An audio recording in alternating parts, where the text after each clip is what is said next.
Selamat berjumpa kembali. Pada video kuliah kali ini kita akan membahas tentang prototyping. Jadi ini menjadi bagian dari kuliah yang menjelaskan antara prototype sampai kepada production.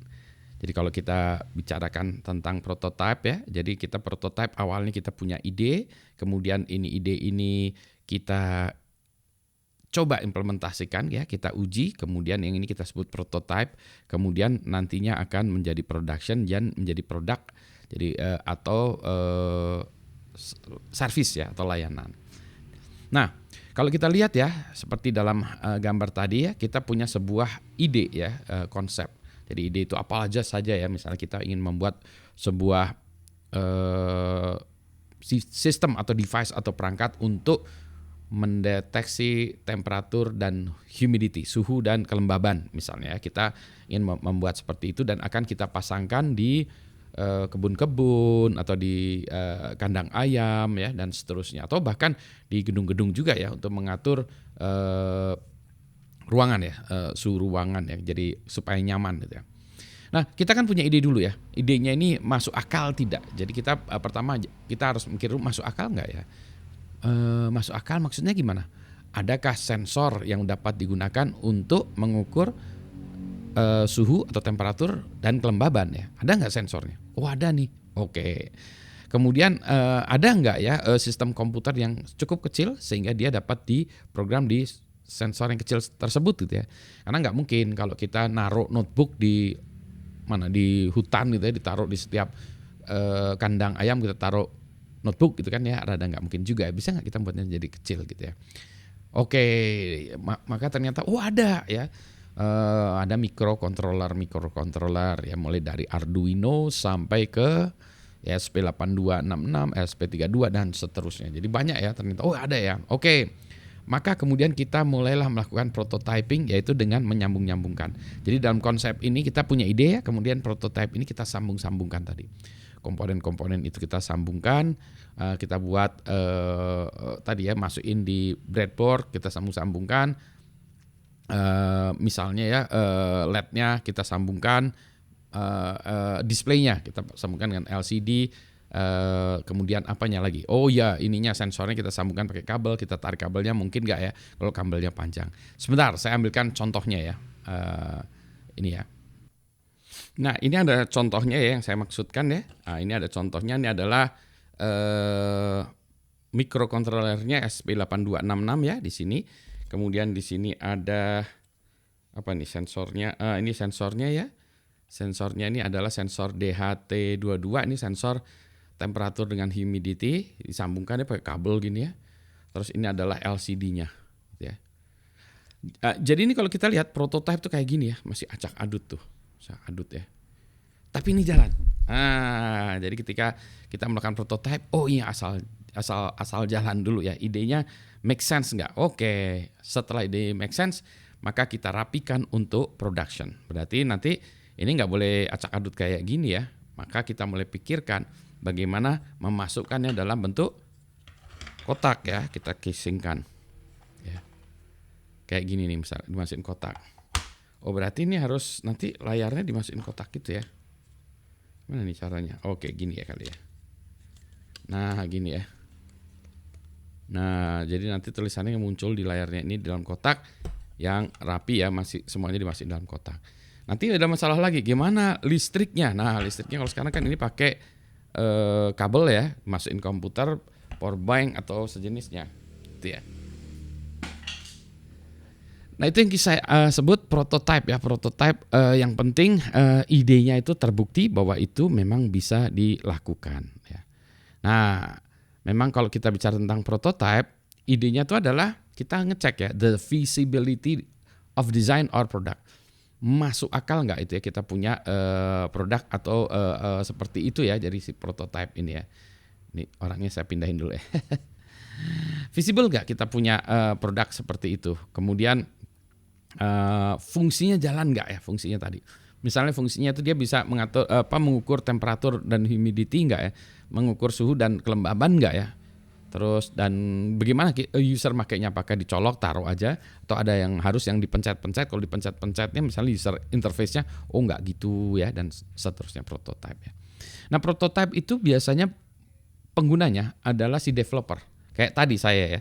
Jadi karena penggunanya adalah saya yang ngoprek-ngoprek, saya yang ini ya. Sehingga tadi kusut-kusut nggak apa-apa ya. Itu ditaruh di breadboard juga nggak apa-apa. Karena penggunanya saya developer. Saya tidak takut kesetrum meskipun tuh nggak ada setrumnya. Setrumnya terlalu kecil ya. Jadi itu oke ya. Jadi prototipenya developer. Kalau kita bicara MVP biasanya minimum viable product, kalau kita bicara tentang software biasanya ya. Kalau kita bicara MVP kemudian kita itu biasanya penggunanya user. Jadi udah kita kasih ke user dulu, tolong cobain aplikasinya ini bagus nggak, bisa Anda gunakan nggak ya. Tidak, agak sedikit beda. Jadi kalau prototype lebih acak adut nggak masalah. Kalau user kan kasih kabel-kabel gitu belum apa-apa dia udah mual-mual dan pusing dia ya. Takut dia. Waduh, ini nanti kalau saya kesetrum, kalau kabelnya copot segala macam ya. Kalau developer kan bisa sambungin lagi, kalau ini nggak bisa ya. Jadi kita sebut prototype itu adalah feasibility of design or product. Nanti prototype itu masuk ya tingkat selanjutnya, baru kita bisa mengatakan bahwa ini prototype pun nanti selanjutnya adalah ke produknya lagi. Tadi prototype ini baru konsepnya ya. Oke. Nah, baru kita buat prototype sudah dalam bentuk casing tadi, casing kabelnya nyambung sana sini gitu. Jadi itu juga masih termasuk level prototype ya, meskipun sudah dalam bentuk kayak produk yang jadi, tapi levelnya masih prototype ya. Ini tadi tuh masih prototype untuk developer banget ya, pengembang kayak saya. Nanti saya buat lagi prototype yang lebih bagus lagi sehingga itu bisa dipasang oleh user. Tinggal masukin baterai, ceklek, sensor colok di sini, selesai gitu ya. Pasang. Itu yang itunya ya. Nah, kalau kita bicara tentang membuat prototype, itu siklusnya seperti ini ya. Jadi kita memang build tool ya, buat, kemudian kita review. Wah, ini kalau kayak gini kayaknya sensornya susah nyoloknya. Berarti harus dibuatkan casing yang ada tempat nyolong. Oke, refine. Build lagi. Oh, kalau gini softwarenya nanti kalau sensornya coplok dia muter tuh softwarenya harus nge-restart dari awal ya berarti. Oh, berarti kita build lagi softwarenya, diperbaiki lagi. Udah jalan lagi, ini makin bagus ya. Jadi build, review, refine. Build, kita coba versi kedua, kita review lagi. Oh, ini kayaknya kurang, harus gini-gini. Oh, baterainya mungkin kabelnya nggak kayak gitu ya. Tambahin terus ya. Jadi terus sampai kita puas, maka ini baru kita bawa ke production. Nah, kalau production memang tujuannya berbeda ya. Tujuannya adalah kalau kita membuat itu sudah jadi ya, oke, ini tinggal kita pabrikan ya. Kita pabrikan, berarti kita harus memikirkan seberapa mudah kita menghasilkan produk tersebut. Ya. Jadi increase manufacturing batch amounts itu maksudnya kalau kita memproduksi itu sehari bisa buat berapa? Apakah hanya 1? Bisa nggak buatnya 10 sehari, berarti sebulan kalau harinya kerjanya 30 ya, atau katakanlah 20 berarti 200 produk. Kalau yang minta 1000 biji ya berarti 1000 bagi 200 1000 bagi 200 5 bulan deh. Wah, berarti kelamaan ya. Berarti kita harus cari lagi, berarti production itu bagaimana kita bisa mendesain menjadi lebih banyak hasilnya gitu. Jadi bisa nggak sehari membuat 100, berarti kita nanti harus pakai orang banyak orang yang dibanyakin atau pakai mesin. Kemudian yang kedua adalah reduce cost of unit. Tadi bukan masalah fungsional lagi. Tadi ya misalnya gini, sensor tadi itu ada pilihannya banyak. Ada DHT11, ada DHT22 dan seterusnya. DHT11 itu mungkin Rp10.000 ya, 10.000 sekitar lah Rp10.000 katakanlah ya. Kalau DHT22 katakanlah Rp20.000, selisihnya Rp10.000. Rp10.000 selisihnya ya 1 unit. Kalau kita membuat 1.000 unit maka selisihnya 10 juta. Ya, 10.000 kali 1.000 ya 10 juta. Sama juga prosesornya. Prosesornya itu kalau kita pakai ESP8266 harganya mungkin berapa? 50.000. Kalau kita pakai ESP32 bisa harganya mungkin 100.000. Bedanya 50.000 misalnya ya. Maka 50.000 kalau unitnya ada 1.000 maka 50.000 kali unitnya 1.000 jadi 50 juta bedanya. Maka itu kita pikir kalau gitu bisa nggak ya prosesornya sedikit mungkin ya semurah mungkin, maka kita cari reduce cost per unit dengan catatan tadi produknya masih sesuai dengan spek yang kita inginkan ya tadi ya. Apakah sensornya tadi temperatur, humidity dan seterusnya itu masih bisa dilakukan dengan kecepatan yang sama, dengan akurasi yang sama gitu ya. Nah itu ya tadi. Jadi production beda lagi ya gitu. Nah antara prototype ya. Jadi kalau kita bilang dari prototype to production ini itu juga biasanya membutuhkan waktu yang lama.